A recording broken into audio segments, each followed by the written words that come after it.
welcome to this episode of To the Contrary podcast. I am Charlie Sykes. As we are recording this, the Trump administration begins its threatened reduction in force.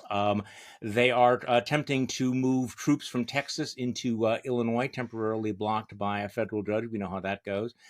Donald Trump, who has just brokered a deal in the Middle East, has decided to open a new front by threatening China with all kinds of sanctions, which at least at the moment that we're talking about this, is generating a pretty negative reaction from the stock market. Meanwhile, MIT becomes the first big university to say thank you, but no thank you. We are not buying into the Trump administration's deal to dictate to higher education what it is going to do. This is also the week in which the Trump administration is seriously considering the Insurrection Act.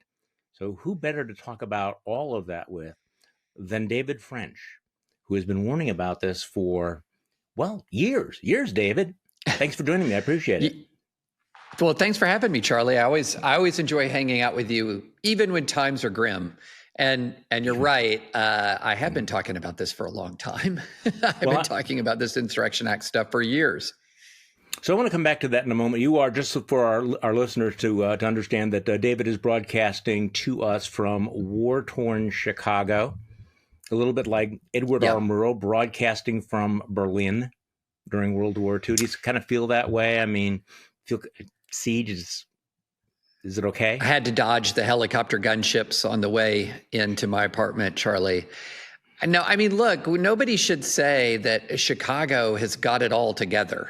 Nobody would say that. But we're also in a situation where, thank goodness, we've had fewer murders, lower murder rate than we've had since 1965. So it's one of these very weird situations where there has been dramatic improvement in the city. Again, still lots to do, but in the face of dramatic improvement, we're getting a military escalation. What?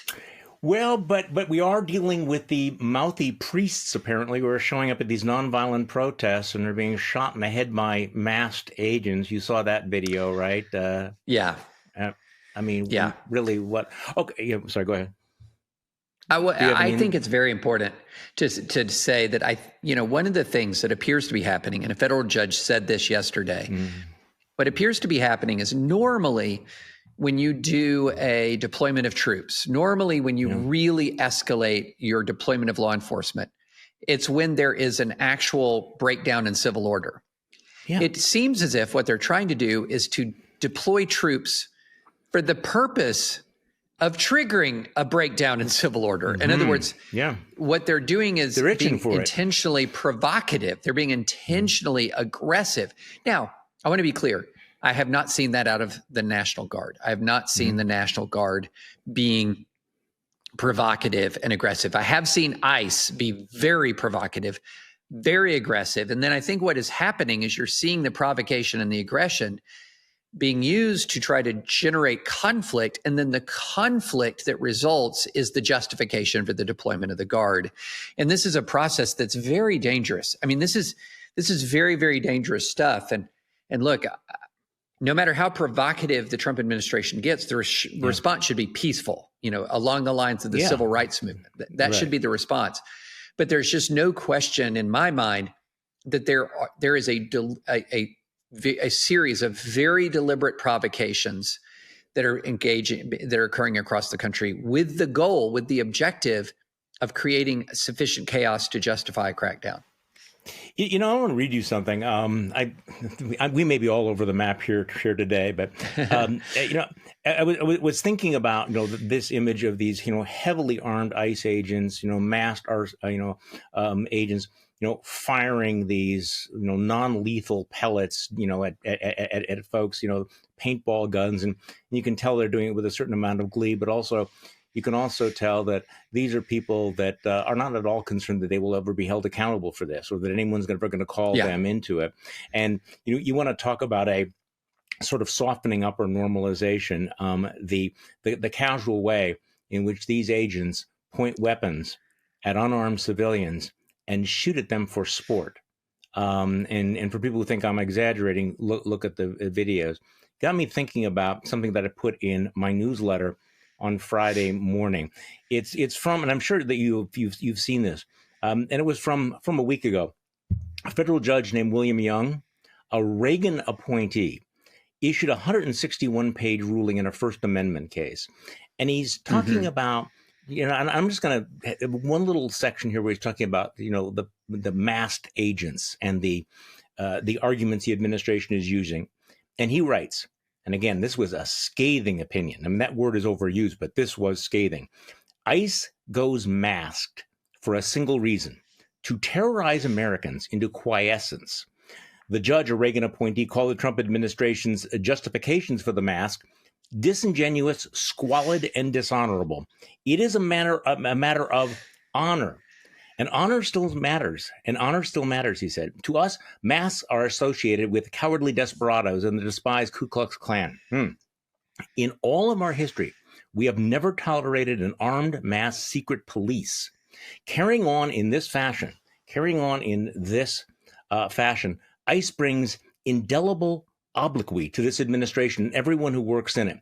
And he quotes Abraham Lincoln saying, "We cannot escape history. It will light us down in honor or dishonor to the latest generation." So just talk to me a little bit about this, because this has now become kind of routine. But here you have a veteran federal judge saying, focus in on the fact that we have never in this country had masked secret police. And what is with the mask? And he completely rejects all of the arguments the administration makes for sending out agents who commit acts of violence and arrest people with their faces covered. Your thoughts? Yeah, I was very glad to see that from the judge. I mean, that's strong rhetoric. It's strong rhetoric, but there's a reason for the rhetoric. Look, the defenders of ICE will say the reason they have masks is they're being doxxed, and that people are posting their faces online, et cetera, trying to find out where they live. And to the extent that's happening, that's just purely wrong. Right. That's just purely wrong. However, what I will say is that is something that every member of Congress has been facing, every police officer faces, every journalist faces, every school board official faces, every election worker faces. I mean, all of us, Charlie, all of us, look at us. Hey, here's our face right here. We're critiquing Donald Trump. We've been doxxed. We've been threatened, right? And so this idea that ICE gets a special dispensation. When I was in Iraq and we were arresting Al-Qaeda, Charlie, we had our name tapes on. We had our faces. So this sort of idea that is just too dangerous to show your face, when cops do it, FBI agents do it, soldiers do it, journalists do it, election workers do it, school board members do it. I mean, everybody does it. They're not a special class of person that is entitled to a special degree of anonymity. And that's especially true when they're agents of the state, armed agents of the state. In that circumstance, the need for accountability is very, very high. This is who is arresting me, who is grabbing me. If you don't have to show ID, or if you're masked, these kinds of things are terrifying. And why would you presume that a masked person grabbing you is a member of law enforcement when law enforcement has not previously acted like that? And so, look, doxing is completely wrong. Right. Yes, it is completely wrong. Why is ICE getting special protection when every other class of public servant and private citizen is not getting that same level of protection? Yeah, I mean, teachers are not masked. We don't usually have the troops. Police officers not only don't go around masked. Usually, they often will have their name tags, and of course, when you ask to see their badge or their badge number, I think the assumption is that they will give it to you. Okay, so let's get into the Insurrection Act, because a lot of this is in fact terrifying. In your hometown, the president continues to escalate despite the very strong resistance from the governor and the mayor to what he's doing, and he is sending in National Guard troops from Texas. Who, I don't know if you saw Jimmy Kimmel last night. They had pictures of the National Guard, the Texas National Guard, and they were wearing camouflage. And he said, "Hey, just a pro tip here. Wearing camouflage will not disguise you in Chicago. It's perhaps not appropriate." Well, I mean, yeah. Yeah, I mean, look, I feel for these guys. There might be a few of them who are thinking, you know what I really want to do this fall is leave home in Texas and go spend an undefined period of time in Chicago, Illinois, doing what exactly? Being a provocative presence. I mean, there might be a few of these soldiers who, enjoy the change of scenery, the change in routine, whatever.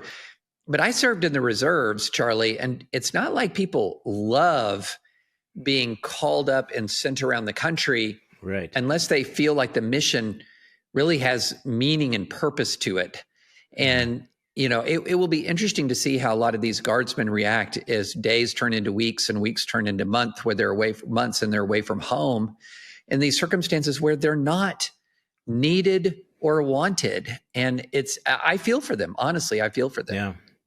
Well, as I mentioned before, a judge has temporarily halted that, but we'll see how that actually plays out. I thought the comments from Oklahoma Republican Governor Stitt, was kind of interesting. He broke with Trump on the invasion of Chicago, and he said something which, I mean, is just should be obvious, which is that people in Oklahoma would have lost their minds if troops from Illinois had been sent into Oklahoma during the Biden presidency.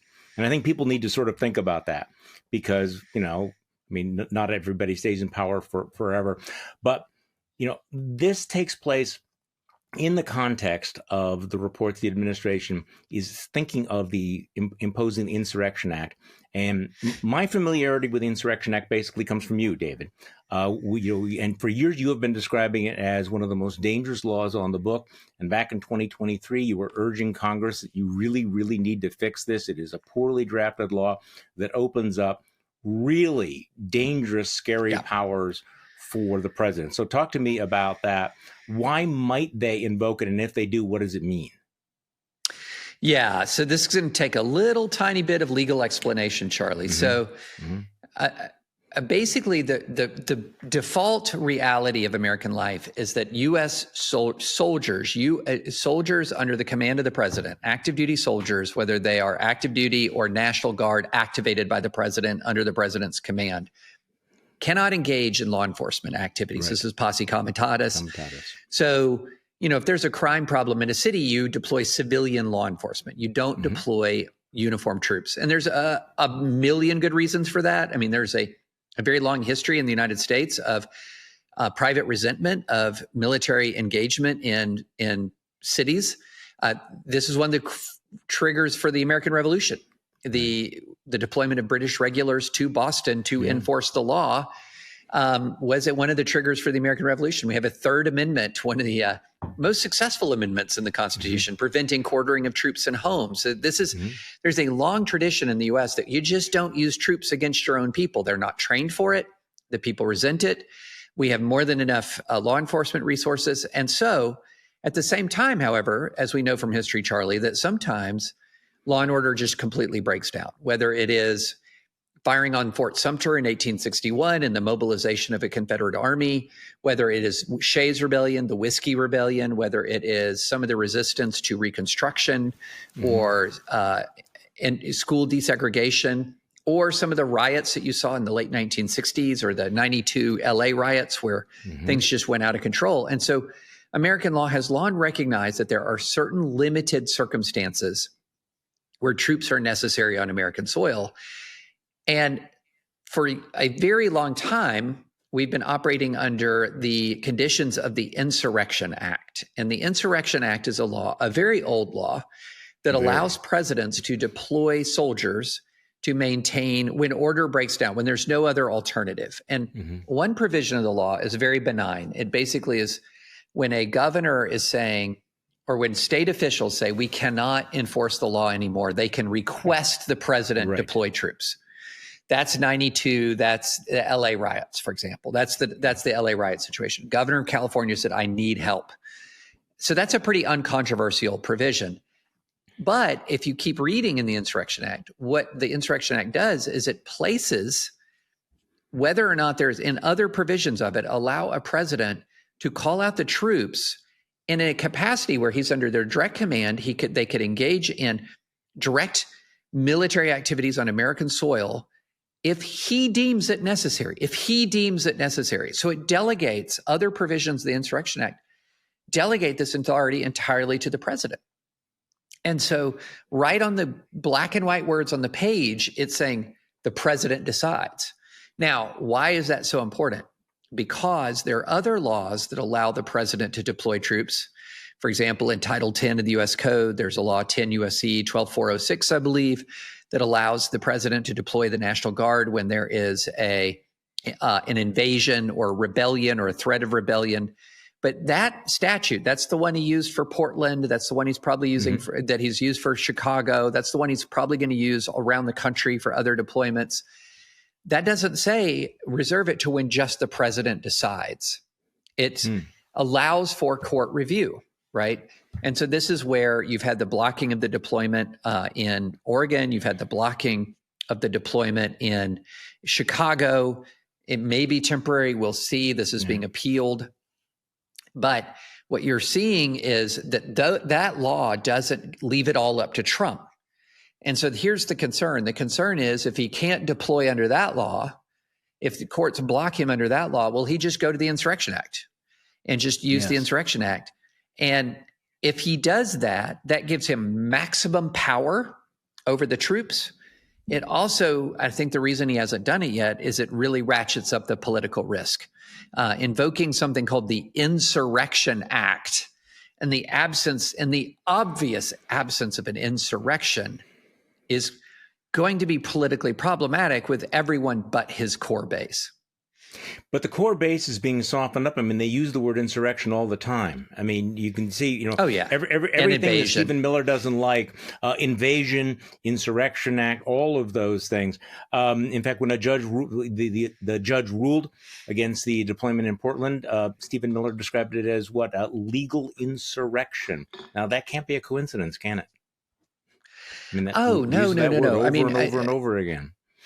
Oh, yeah. If you listen to Stephen Miller, it's very clear that what he's doing, he's laying a predicate through his rhetoric to use extraordinary presidential powers against ordinary political enemies.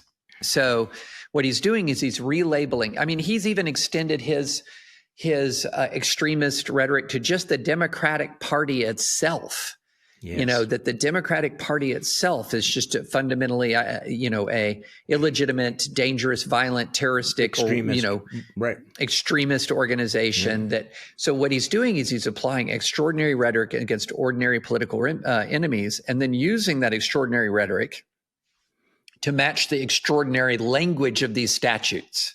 So when a statute says invasion, you and I know what invasion means, Charlie. We've experienced invasions in this country before. Mm-hmm. I mean, when the British Army burned Washington D.C. in the war, that's an invasion, guys. That's an invasion. When the Confederate Army invaded Pennsylvania before the Battle of Gettysburg, or invaded Maryland before Antietam, that's an invasion. What Putin is doing to Ukraine, that's an invasion.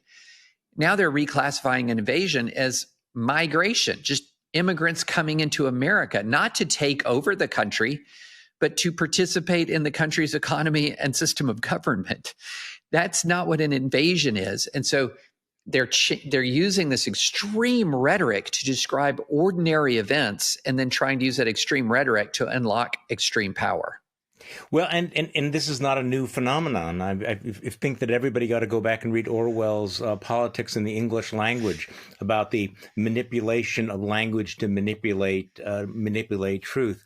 I mean, the fact when we started equating speech we didn't like with violence, that was a slippery slope in a dangerous way. So this has been going on for a while. So let's put this in a little bit of context. Which is a way of saying that I want to just move on to another topic, that Donald Trump is really upset this weekend that he did not win the Nobel Prize, and the news dropped at the moment he brokered one of the biggest peace deals in modern diplomatic history. I mean, can we at least take a deep breath and say, at least for now, This Israel-Gaza thing, as you point out, is an unmitigated positive if, in fact, those hostages are released, if there is a temporary pause in the cycle of violence. But I guess one of the things that I've learned over the years is that don't judge success or failure on one news cycle. It's like, let's see how this plays out. So give me your take on the Israel-Gaza deal. At least we have a ceasefire. Yeah. And we've been told the hostages are coming home. Yeah. So first, if this initial deal can hold, if the hostages do return home, living and dead, if there is an actual pause or ceasefire, then that aspect of this deal is just, as I said on Twitter, an unmitigated good for which Trump deserves real credit. I think, look, we have to just be honest here. If you're looking at Trump's foreign policy, I would say in Eastern Europe, disaster. Southeast Asia, China, Taiwan, North Korea, ugly stuff. The Middle East, however, he's had a lot more success, even going back to his first term with the Abraham Accords, the killing of Soleimani from Iran. I think this term he has two big feathers in his cap. One is bombing Iranian nuclear facilities. The other one is brokering this deal. And I think there are interesting reasons why that is the case. I think that the Middle East is a place in the region that is very, very, its politics and diplomacy are extremely amoral. It is it's a place where power rules and might makes right. And so, I talked about this in the Dispatch podcast a couple of days ago, where what I'm reminded of constantly when you talk about the Middle East is that I remember the Bing West book about the surge called The Strongest Tribe. And it was rooted in a conversation some Marines had with a Sunni sheikh at the beginning of the surge after he had switched sides from Al-Qaeda to the U.S. And he, when asked for the reason, he said, "You Marines are the strongest tribe." And so what happened is that Israel, in the weeks and months and years since October 7th, 2023, has exerted itself as by far the strongest military force in the region, that it broke the Iranian stranglehold around it. It shattered Iranian military strength in many respects, including the military strength of its allies. And that created those military victories that are the IDF deserves credit for, created the conditions that Trump was able to exploit to push to this conclusion, or at least this preliminary conclusion. Now, Charlie, you and I have been this isn't our first Middle Eastern rodeo. No. And so we know that declaring any sort of permanent victory or permanent change can be really premature. So we'll see what happens. We'll see, is Hamas going to disarm? Doubtful, although I'm open. Would Hamas voluntarily surrender power in Gaza after the fighting is over? Right. I mean, that's part of that 20-point plan. But they've only agreed to phases of it. Yeah. Well, see, that's the thing. I mean, history is full of, historic world-shaping treaties and deals that at the time seemed like they were really a big deal. And we now look back on them very, very, very differently. When, Munich being the most, cliched, but, the Treaty of Versailles and others. And the Middle East is the Middle East. And Trump's record on all of this is, shall we say, mixed, especially when we talk about what will the reconstruction of Gaza actually look like. Is Benjamin Netanyahu a good faith partner in all of this? Does he really want to end the war? Does anyone think that the cycle of violence that's been put on pause has been eliminated? And I also think that the damage long-term politically, I agree with your military analysis of Israel. Yeah. But the image to Israel's status, and I'm talking about American public opinion, is so dramatic. I mean, you think about what has happened in the last 2 years. It feels like a generational shift. And I say this as somebody who has been pro-Israel, for my entire life. And I just think that the damage feels like it feels like there's massive cracks in this foundation, and everybody is looking strong. They're looking like the strong horse right now, but these things play out in decades, not in a handful of news cycles. No, you're exactly right. I mean, there's a couple of sort of long-term issues here. If you're going to say, let's put on different hats. So let's put on the hat that says, let's put in the defending the Netanyahu strategy hat. So the Netanyahu strategy, defending the Netanyahu strategy hat would say, okay, yes, we've taken an enormous hit in public opinion in the Western world. We've taken an enormous hit in public opinion in the United States. But, we'll have time to repair that. We'll have an opportunity 5 years from now, 10 years from now, for all of this to recede into history. But in the meantime, we'll have defeated Iran. We'll have defeated Hezbollah. We'll have decimated Hamas. And we'll have normalized a lot more of relationships within the Arab world.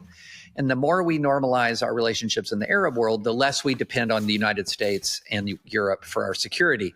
So that would be the best case scenario for Netanyahu. Yeah. Okay, let's go the counter. The counter would be, that's a bit naive. You have not settled the Israeli-Palestinian conflict. No. You have no actual, real, true long-term agreement on Gaza. You have a phased-in agreement. There's a real chance that what you did here wasn't end the conflict in Gaza, but just reset the clock, rebooted it to where at some point in the future it's going to happen again. And in the meantime, you've spent an enormous amount of moral capital in the West, and also you have alienated a majority of young people in your number one military sponsor. And even if you get a lot of goodwill, at least for time, from the Arab world, you're never going to be an independent military power. The country's just too small. It doesn't have the industrial base for it. You're always going to need arms and resources from allies, and the very allies you've been alienating. So that's sort of the two arguments going side by side. And so this sort of idea that what going forward, Israel is now sort of in the clear, that's really, let me put it this way. If you're saying that Israel's alienization of Western public opinion is definitely going to hurt it substantially, that's unproven. But if you're going to say that this victory coming at the cost that it did is going to be that the approach is going to be vindicated historically, that's unproven as well. No, I agree with that. Okay, so here's a little like side note to all of this that I was hoping that you could help make sense. Make it make sense, David.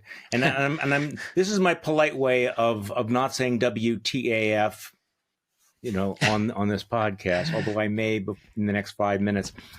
You perhaps saw something that happened on Friday, and once again, I'm going to confess that when I first saw this, I thought, no, this can't be true. This is fake news. This is a fake. Yeah. This is a fake story.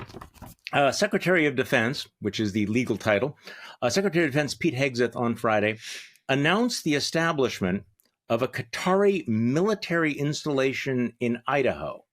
And I thought, okay, no, they got that. There must be some scrambling.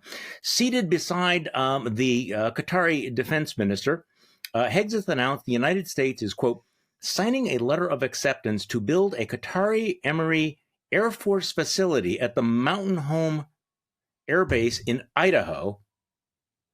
The facility, the defense secretary said, will host a contingent of Qatari F-15s and pilots to enhance our combined training, increase lethality, interoperability, although he provided little else by way of detail. Okay, so I apologize in advance. I mean, I'm reading this going, what the actual fuck? Are you kidding me? The Qataris who have been buying influence all over, throughout America, gave the president, get that massive winged bribe. They're going to be getting an Air Force base in Idaho. David, make it make sense. Okay, so for a very long time, we have trained Allied pilots. Yeah, I get that. For a very long time. But a Qatari Air Base, and let's not forget, Charlie, that this is coming after the president issued an executive order granting almost Article 5-like security guarantees to Qatar. I mean, what the heck is going on? On his own, no consultation, just, we got you. And look, I get it. We have American military presence in Qatar, but guess what? I mean, we can defend our American military presence in Qatar without guaranteeing the nation the use of American military forces, or promising to that nation the use of American military forces if it is under attack, not us, if it is under attack. It's remarkable. And Charlie, you want to be able to say that Occam's razor isn't applying here, that it is not the case that you have sort of a, hey, you get a brand new Air Force One, we get security guarantees in an air base. You want it to not be like that. In this country, it's just utter, and especially after Qatar has poured so much money. We don't even know that we haven't even seen at the tip of the iceberg of Qatar pouring money into the U.S. for influence operations. No. So this is bizarre. This is bizarre. Well, okay. So, I've been playing this game for years where you go, well, imagine if so-and-so had done this kind of thing.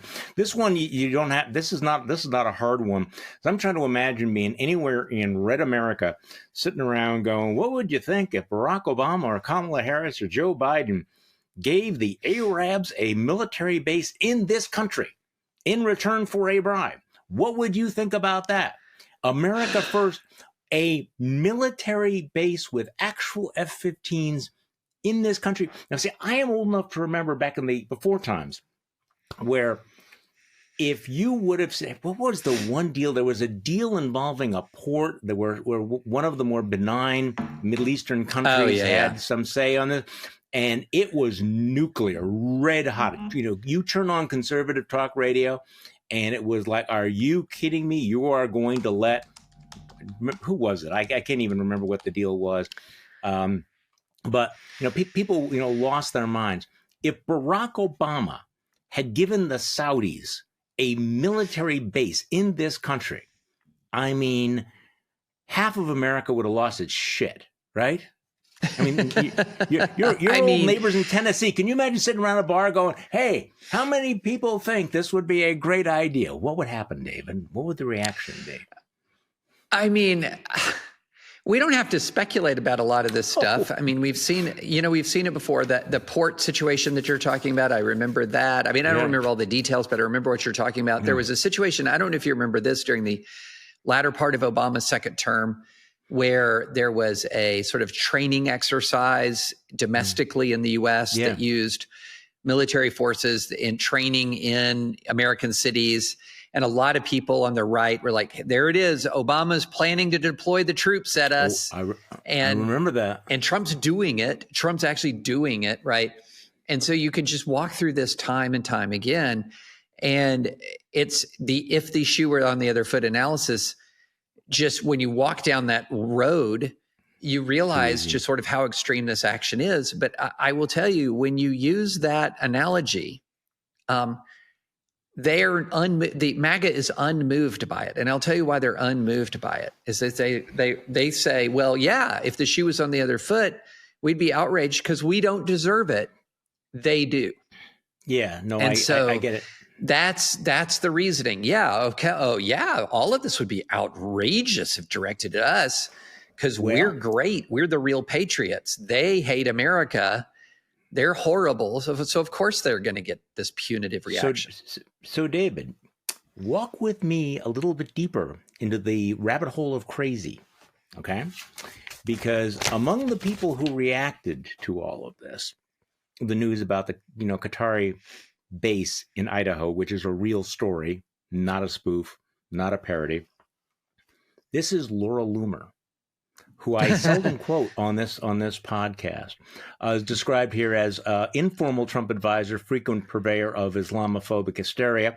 Her reaction: what the hell is going on? Why are we trying to train more Muslims how to fly planes on U.S. soil? Didn't we already learn our lesson? She wrote on whatever. She said it would allow the Islamic enemy to gain so much ground in our country. So, okay, the usual kind of stuff from Laura Loomer, but there are going to be people in MAGA who are going to go, all right, I didn't care when Donald Trump did X, Y, or Z, or when he took the plane, but I don't know, the military base. So your reaction to Donald Trump, I mean, there's big hurt going on right now. I mean, right now, even as we speak, big hurt in MAGA over the loss of the Nobel Peace Prize. Do you think that Donald Trump actually thought he was going to win the Nobel Prize? Do you think it was any part of him that really thought he was going to win? Yeah. Oh, I think a part of him did. Yeah, I think a part of him did. I mean, but it's interesting as you're reading that Loomer quote. It's very telling. She doesn't aim her anger at Trump at all. And in fact, this is very common in this current era of MAGA, which is there's a number of things that Trump has done that are very antithetical to what we believe MAGA believes. So, for example, calling the Epstein files a hoax. That's not what MAGA believes, right? Bombing Iran, that's not the MAGA way. MAGA way is no new wars. Bombing Venezuelan boats, that's at tension with MAGA, no new wars, but also MAGA doesn't, MAGA wants extreme measures against drug trafficking. So there's a tension there. Here you have America first, but we have Qatar has a base. MAGA is very hostile to sort of the Islamic world, and yet Qatar's going to get a base and a security guarantee. So, but what you see in all of this is almost always they blame people other than Trump. So the buck stops with Pam Bondi, or the buck stops with Pete Hegseth. And so even in that very online MAGA world that's fighting with each other, the buck doesn't stop with Donald Trump. They will go at a cabinet secretary. They will not go at Trump, right? So that's one thing.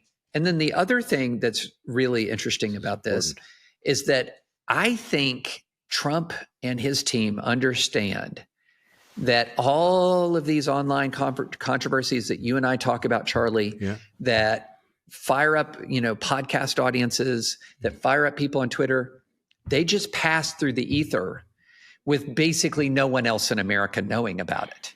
And so what they've realized that the fact that the majority of Americans are so passive politically, so disconnected from the news cycle, gives them a remarkable permission structure. We need just to remarkable. That, right? Yeah. Because when you talk about these issues and you say, "What will MAGA think about this?" My first answer is nothing, because they won't know about it. The vast majority.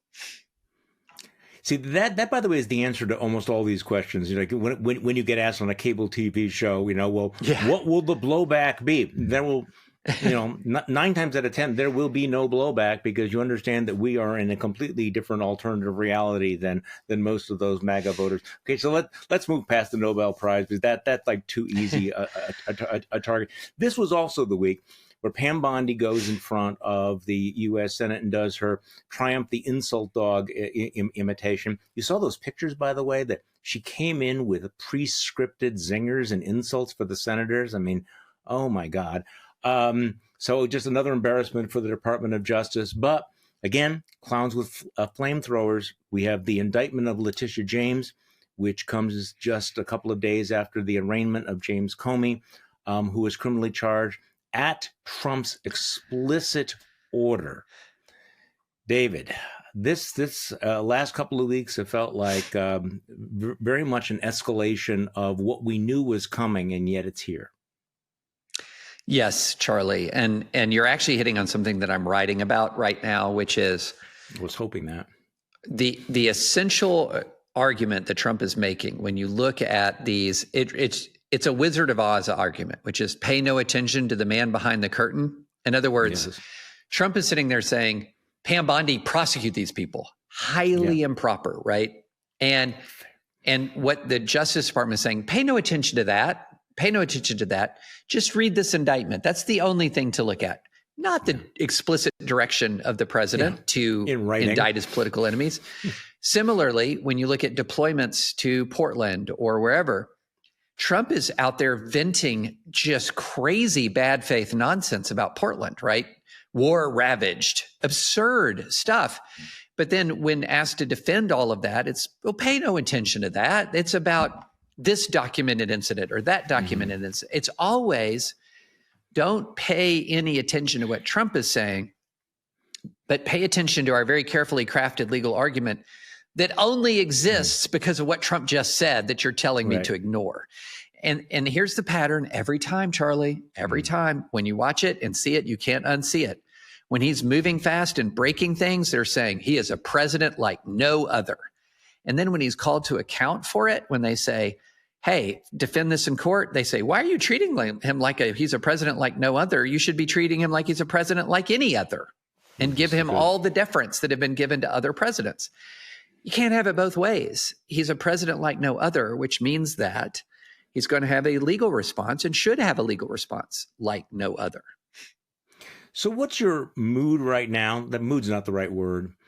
A lot of these big cases are headed up to the U.S. Supreme Court, and we could spend a lot of time talking about what the lower courts have been doing. There's been tremendous pushback from the federal bench, including Trump appointees at the district level, even at the circuit level. But of course, ultimately, it doesn't matter until it gets to the U.S. Supreme Court. In any sense, I mean, you're a court watcher. What's going to give you an indication about whether or not the John Roberts Court gets what time it is, if you follow me? So great question. So first, I think that everything that the court has done so far has been quite predictable if you understand the court's jurisprudence and the philosophy of the judges. So when the issue is how much control does President Trump have over the executive branch? This is like who to hire and fire, et cetera. The court has tended to rule for him. Why? Because the conservative majority has long had, this pre-exists Trump, a very high view of the power of the executive, the president, over the executive branch. Okay. Now, I disagree with a lot of that. I think that some of this unitary executive theory is not originalist. But it is a pre-existing legal philosophy that the president of the United States has a high degree of authority over the executive branch, and Congress can't limit it very much. Okay, so that's one. But at the same time, this court has also ruled against the Trump administration time and time again when Trump moves outside of the executive branch and begins to try to intrude upon Congress or intrude upon the court's roles. And so that's why Trump, for example, in the first term, had a terrible record at the Supreme Court, because these were very substantive questions and substantive issues that the court disagreed with. Yeah. So far, he's had a better record at the Supreme Court because a lot of the issues that have come up now have been temporary orders about his own power over the executive branch. But this term, we got other issues. We've got the birthright citizenship. We've got tariffs. So I think you're going to learn a whole lot more about how the Supreme Court responds to this administration at the end of this term. A lot of the assessments about it right now are very preliminary, based on preliminary rulings where the court believes the president has his most power. So it's very much an open question how this is all going to shake out. No, that's what I'm not a lawyer or a legal scholar, but that's what I've been able to glean. And I understand that there's a certain level of real revulsion and panic about some of the rulings, and they are very, very disturbing. But I think this context is important. I was at a seminar with Jack Goldsmith, a former DOJ official, and he made exactly the same point. He said, just look at the cases that they have taken, and there's a specific nature to them. Do not necessarily extrapolate from them. And I just wonder, look, it's no secret that the justices are they read the newspaper, they know what's going on, they know what's happening to the Department of Justice, they see what's happening at the federal court level, they see the attacks on the judges. They have to have some sense of this is a president like no other, which means this is a moment like no other. And so our jurisprudence about this president will be like no other. That's what I want to know, whether they get that. I will give you a perfect example of the case that is really fleshing this out. This is the Aliens Enemies Act case that is coming up through the Fifth Circuit Court of Appeals, where we had a 2-1 decision by the Fifth Circuit saying that the Alien Enemies Act cannot be invoked against Trinidad Agua. TDA, I'll call it TDA because I have trouble pronouncing the name. Right.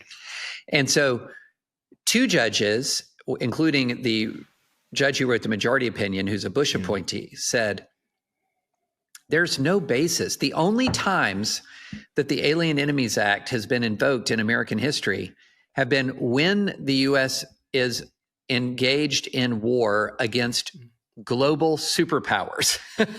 So that would be the War of 1812, when Britain was the global superpower, invaded America, burned our capital to the ground. World War I, when we're facing imperial Germany and the Austro-Hungarian Empire, two world powers, in World War II when we're facing Nazi Germany and Imperial Japan.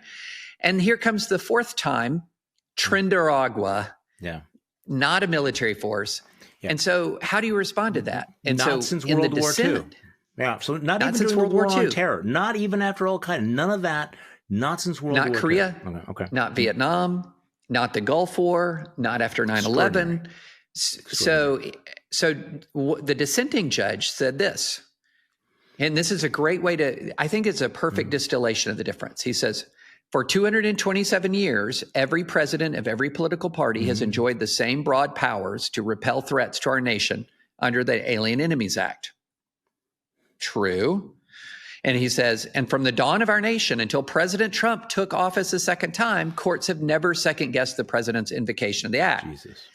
True, because it was only invoked during declared wars. So the answer is, isn't it equally true to say that for 227 years, no president of any political party has invoked the Alien Enemies Act in the absence of a declared war? It's Trump who created the unprecedented condition, not the court, right? So if the court treats the unprecedented as if it was precedented, that's when you're going to see that courts are not waking up to the reality of the moment.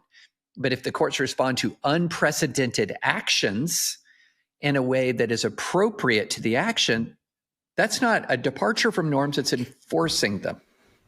That's brilliant. No, that is the case. That will tell us so much. David, once again, broadcasting from war-torn Chicago, being down there in the bunker. So I especially appreciate your time today. Thank you so much. It's a pleasure, Charlie. Really appreciate it. And thank you all for listening to this episode of To the Contrary Podcast. I'm Charlie Sykes. You know why we do this, even in these fraught times, because we have to continually remind ourselves that we are not the crazy ones. Thank you.